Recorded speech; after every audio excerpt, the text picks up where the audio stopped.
मुझे आश्चर्य है कि सौरभ भारद्वाज जी जो स्वयं एक वकील हैं वो ऐसी बात कर रहे हैं जिससे संवैधानिक प्रावधानों और कानून की अज्ञानता झलकती है। देखिए, 11 मई 2023 को जब कॉन्स्टिट्यूशनल बेंच ने, ऑनरेबल सुप्रीम कोर्ट ने ये जजमेंट पास करी तो इसके पैराग्राफ 164F में ही ये बात कही गई है कि जो भी एग्जीक्यूटिव पावर्स दिल्ली सरकार के पास हैं वो पार्लियामेंट के बनाए गए किसी भी कानून के अधीन होंगी। इसका मतलब है कानून बनाने की स्वतंत्रता और प्रधानता पार्लियामेंट के पास है। अब ये जो सुप्रीम कोर्ट की जजमेंट है, इस निर्णय का बेसिस या फाउंडेशन आता है article 239AA of the Indian constitution.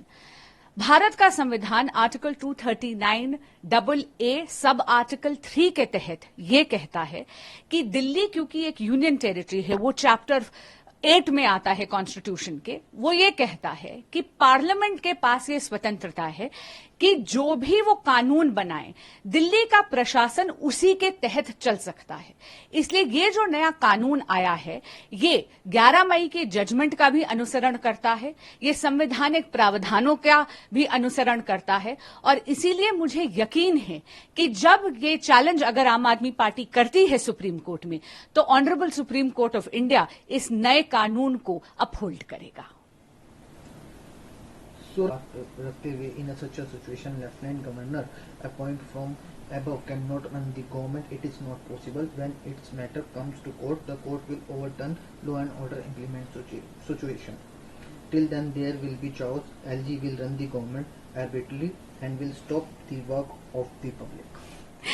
देखिए, माननीय सौरभ भारद्वाज जी की ये राजनैतिक टिप्पणी है।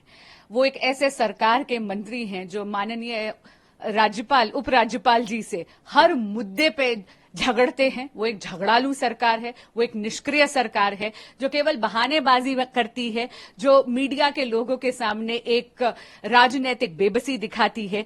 क्यों वो काम नहीं कर सकते? मुझे पूरा यकीन है कि इस लॉ के तहत वापस से संवैधानिक प्रावधानों से प्रशासन माननीय एलजी के तहत अब चल पाएगा और मैं जानती हूं कि हमारे माननीय एलजी इस कुशासन से और इस ब्यूरोक्रेटिक लेथार्जी से दिल्ली की जनता को निकालेंगे, वापस दिल्ली की जनता के लिए काम हो पाएगा और उनके यानी माननीय एलजी साहब के कुशल नेतृत्व में वापस प्रशासन सुचारू रूप से चल पाएगा।